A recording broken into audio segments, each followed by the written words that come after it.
kanto yung hymn? We are walking. No? We are walking down the road. No? Sa maning road. No? The road of the Lord's recovery. No? Unto glory. Ato na yung padulngan, mahimaya ta mga igsoon. No? Ingon pati dito, na sa kapesahe nga, I don't know much. No? Oh, I don't know much. Pero karon, natay mga butang nga atong mahibawaan. We have something to know why we are here, why nata sa Lord's recovery, kanong naata sa Iglesianong kinabuhi. This night, special fellowship man nato na but this is the continuation gabi about the kingdom.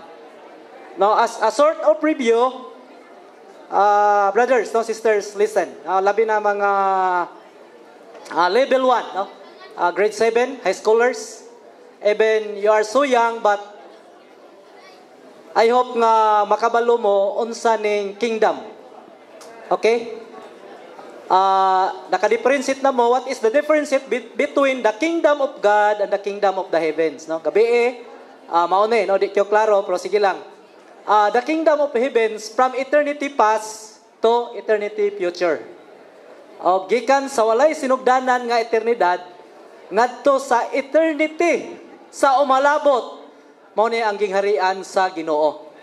Amen. Pero within that kingdom naa diha ang the kingdom of the heavens. No, naa ang kingdom sa anaang gingharian sa mga langit. Unya na duha ka section diha. Di lang kayo maklaro, sorry, hanap kayo. Naay the church, no? Ang iglesia o ang millennial kingdom sa umabot. So review lang na, no? Di man kayo maklaro. Kaning church or the dispensational the dispensation of grace or the church today naata karon. So karon di ay nata sa iglesia sakop ta sa gingharian sa Dios nga nata sa gingharian sa mga langit. Then the manifestation or ang pagpadayag niini, the fall, no, kanang umabot ani mao ang dispensation of the kingdom sa umabot the millennial kingdom.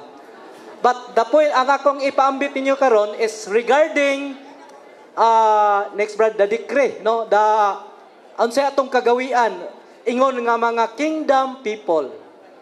Brothers, sisters, sa nakadawata sa Ginoo, nakadawata sa seed of the kingdom, no. Ganina sa Colossians nag-speak me about the seed and the promise, no, katong the seed and the land. But this seed not only binhi siya sa kinabuhi, but this is the seed of the kingdom. No? Ganina nag-speak ta about the seed of life, which is Christ. Si Kristo ang binhi sa kinabuhi. But within this seed as a life, this seed is the seed of kingdom nga naata sa gingharian nga natas iglesia karon, no?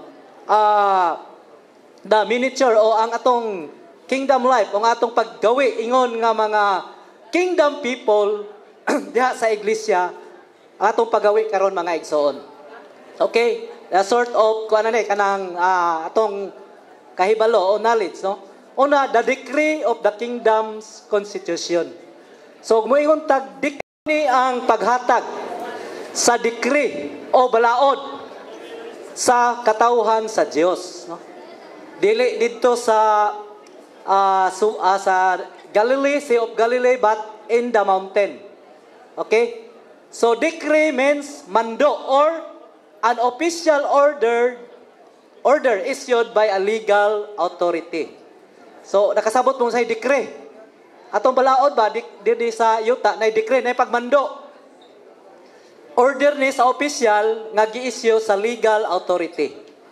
Okay, so nanamoy knowledge regarding unsa ning decree. Then constitution o batakang balaod. Atong Pilipinas na ay constitution, ay batakang balaod. So ang kingdom the kingdom of the heavens, no? Ang kingdom nasa ay constitution, nasa ay batakang balaod. Unsa man ni batakang balaod? The basic principle and the law of a kingdom or the nation state or social group that determine the power and duties of the government and guarantee certain rights to the people in it. So pagawi na ay batakang balaod na sundon. So ang iglesia karon nga mao ang gingharian, mao miniature, no? Mao gamay hulad sa gingharian nasa batakang balaod. So ang mga kingdom people dili magpataka og pagawi. Sa samang pagkagi kung naa ka sa Pilipinas o nata sa Oroquita karon natay mga batakang balaod. Dili ta magpataka og pagawi, no? So naa say sundon. Okay.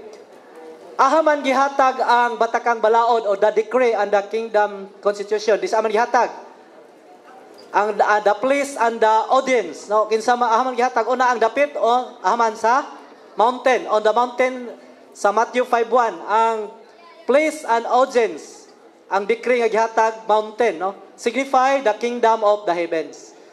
Dayon, furthermore, being brought up to the mountain signifies that if we would listen to the decree of the constitution of the kingdom of the heavens, we must not stay on the low plain but climb up on the mountain. We must be on a high level to hear the constitution. So mga igsoon, ahaman ni dapit karon. Ahaman ning high mountain nato karon. Sa atong hinay man kayo mura magaduduha. Ahaman ang high mountain nato karon. In our spirit, even si John, no? In the Lord's day, this aman siya gida in the high mountain men sa atong espiritu. Because in our spirit, naadiha ang law of life. Naadiha ang balaod sa kinabuhi. Okay. Ang audience, kinsa may audience, kinsa may naminaw diha sa paghatag sa decree sa kingdom constitution, mao ang disciples or the believers of the New Testament. So agila na og mura og overview mahitungod sa decree of the kingdom of the heavens. Now, Brad, next please. So karon anhita mo ang burden adi. The nature of the kingdom people. Ang burden this night, brothers and sisters, labi na tong mga I hope katong mga grade 7, no? Makuha ninyo ni, no? The nature of the kingdom people, no? Ang atong kinaiya ingon nga mga tawo sa gingharian. Okay? Nganuman, we are so different from the people outside the kingdom. Ha? Parihara ba tag kagawian nila mga igsoon? Ha? Dili. Naay buhaton nila nga dili nato mabuhat. Okay? Na ilang pagkinabuhi nga lahi sa atong pagkinabuhi. I hope brothers, sisters, no? Ato ning ma-enjoy, ato ning masabtan nga ang mga katawhan sa Dios na aday kinaiya. And we are different from the worldly people. Okay, Matthew 5:3-12, no? Gapakita depicts the nature of the kingdom of the heavens under the 9 blessing. So, 9 blessing atong ma-enjoy ron, no? Siyam ka mga panalangin. Onya, this blessing means happy, malipayon. Muna pro ang gigamit diri sa ato ang recovery version is blessing. Okay. Level 1, letter A. Mabasa ba niyo sa layo? Maklaro ba sa layo? Dili. Dire na last doon. Letter A, atong basahon. Poor in spirit to receive the kingdom of the heavens. So Matthew 5:23 means, blessed are the poor in spirit, for there is the kingdom of the heavens. Sorry sa layo, no? Nagagmay ra ang font. So maminaw na lang ta. So first blessing in Matthew 5:3, unsay giingon? Blessed are the poor in spirit, for there is the kingdom of the heaven. Atong dunganan. Matthew 5:3. Blessed are the poor in spirit, for there is the kingdom of the heavens. So, what did you mean by poor in spirit? To be poor in spirit, not only to be humble, but also to be emptied in our spirit in the depths of our being. Kanang poor, dili kay luoy mag-espiritu o luoy manta, no. Ang poor diha means empty. Kana ba ang basyo ta? Unsay naa nato enjoyment ato miagi labi na ni mga collegians na nga taas na tao, naka-training na sa PTO, Malabon, or what. Even taas na tag-enjoyment sa Ginoo, we must be empty. Means poor in spirit. We need to be poor, emptied, unloaded in the part of our being so that we may realize and possess the kingdom of the heavens. So ang una day nature, ang una day atong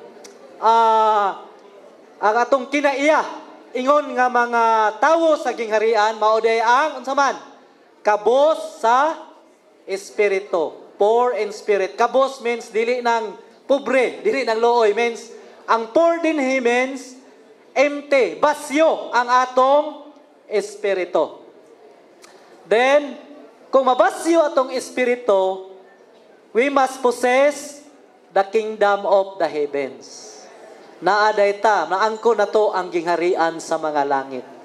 So kitang mga kingdom people, ang atong kinaiya una, unsa? Poor in. So the first nature of the kingdom people is? Again, hinay man. Okay, mo na unang nature, mo kinaiya na to, nature poor in spirit. Okay, ikaduha. Before ta mo ato sa ikaduha sa Matthew 4, na akong igamay nga ipakita din regarding the three aspect concerning the kingdom of the heavens. Ako ning gisalot, no? Kay gahisgot mangutag kingdom of the heavens. Ang aspeto duha, no? The church today and the manifestation. But the aspect first, unsa man? The reality, second, the appearance, and the third is the manifestation.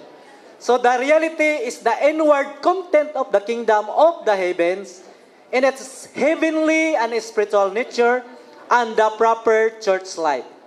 So kung atong iglesia nung kinabuhi proper, this is the kingdom of the heavens. If our church life is proper, no, sa Kalijans kinina, akong gikuan ang solid church life or proper church life. Naarita sa kingdom of the heavens. We are in the reality of the kingdom of the heavens. So brothers and sisters, if our church life is proper, we are in the kingdom of the heavens. Amen? Because the kingdom of the heavens, the content is heavenly in nature and spiritual in nature. Heavenly and spiritual. But the appearance, sabi appearance, it is the outward state of the kingdom of the heavens in name. So mo nang appearance, the church, karo ang Christendom, mo nang appearance sa gingharian sa mga langit. The manifestation is the practical coming of the kingdom of the heavens in power. Manifestation means pagpadayag unya in the millennial kingdom. Mao na ang manifestation sa kingdom of the heavens. Na striking point niya, both the reality and the appearance of the kingdom of the heavens are within the church today. So the reality and the appearance are both in the church today. Reality, kung natay proper church life, praise the Lord, data sa kingdom of the heavens. But the appearance, ang panagway ba? Mo ang Christendom ron, no? Daghang mga kaiglisyanan, daghang mga Christendom, ang Kristyanidad, mo ang appearance. Pero ang manifestation sa umabot pa. So, what are the three aspects of the kingdom of the heavens? Una? Second? Ikatulo? Okay. The three aspects are the reality, the appearance, and the manifestation. How about just Luyo? I-declare niyo ang tulo, the three aspects of the kingdom of the heavens. Okay, I hope nga namoy nakuha. Okay, now we proceed to the second nature or the second blessing concerning the nature of the kingdom of the heavens. No? So, the second is those mourning to be comforted. Mourn, kanang pagbangutan, mourn. Magpagbangutan sa Bisaya, no? So Matthew 5:4, kaning sa unahan atong dunga nagbasa. Matthew 5:4, blessed are those who mourn, for this shall be comforted. Ikaduha nga blessing atong madawat. Unsa man, mourn. Sabi ni sa na pagbangutan. Lalom-lalom, no? Pagbangutan o nagsubo ka ba sa sitwasyon? Dili kay nagbangutan ka, kay luoy ka. Ang gipasabot din we must mourn. Mag-mourn ta sa sitwasyon karon sa kalibutan. Kung we must mourn the situation of the world, we must receive this blessing because the Lord will comfort us. No? Ang Ginoo maglipay nato mga igsoon. So we shall begin to mourn over the negative situation today. O nag-mourn ba mo o naluoy o what sa pagbati na unsa na kanang nagbangutan ba mo sa sitwasyon ron sa kalibutan o mingduyog mo sa kalibutan? Unsay urog sa kalibutan mo sunod pud ta. No? Unsay mga style nat sa kalibutan ron, kusog kayo ang Korean style, no? Kana bang mga karsunis ron, no? Mga sister, sama na. Gamorn bata na. May gani mga brothers kay wala na tong miagi bitaw tong mushroom nga kuha, no? Wala na gadman ning mga brothers, no? Pero basin sa laing bahin pod, no? Basin nalulong nata sa games, email, unsa pa diha, nesgotan no ganina. Even nata sa kuan pero nagdula ta, no? Mga igsoon, we must mourn that situation. The negative situation today. The entire situation of the world is negative in relation to God's economy, Satan, sin, self, darkness, and worldliness predominate among all the people on the earth. God's glory is insulted. So diini na insulto ang himaya sa Dios, no? But we are kingdom people. Unsay ato ang padulngan sa inyong giawit? We are walking in the road sa to that leads to glory. But the world insulted the glory of God. But kita, praise the Lord, we are walking. Tinuod ka maigsoon? We are walking down to the road that leads to glory. Amen. Nata din kay alang sa paghimaya sa Ginoo. But the worldly people, the world situation are insulted God's glory. Christ is rejected. The Holy Spirit is prostrated. The church is isolated. Self is corrupted. And the world, and the whole world is evil. So brothers, sisters, mo ni ang sitwasyon sa kalibutan. Ang kalibutan, gimas lang na, mura obag, gitaptapan, gamaskara lang, mura nindot kayo tanawon. No? Labi na karon 25. Kalibutan ron, gabi pa. Wato tas kalibutan ron, kasidlak-sidlak, no? But they are only masked. Pero ang tinuod, they are insulted God's glory. The whole world is evil. Okay, if we mourn according to God and His economy, we shall be comforted by being rewarded with the kingdom of the heavens. We shall see God's heaven. We shall see God's heavenly ruling over all the negative situation.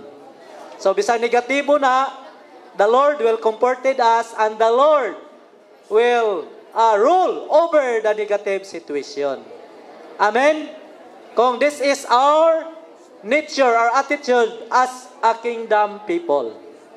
Okay. Sa to'y first, sa natures, poor in spirit. Second, mourn. Ato ta sa third. Letter C, the meek to inherit the kingdom. Meek. So Matthew 5:5 atong dunganan katong makabasa, no? Matthew 5:5. Blessed are the meek, for they shall inherit the earth. Meek means maaghop. Sa Bisaya, maaghop. Bulahan ang maaghop, no? Okay, unsam nang meek diha? Meek is quiet, gentle, easily impose or submissive. Masinogtanon o mapasakupon. To be meek means not to resist the world's opposition, but to suffer it willingly. So mao ni ang atong kinaya maigsoon. But in our situation, our experience, makadungog gani tagamay, unsa man ta mo resist ta dayon. Libakon gani ang mga sister, unsa man ta mo resist ta dayon, no? Makig-away ta. Mukuan ta sa atong katungod, no, brothers? No?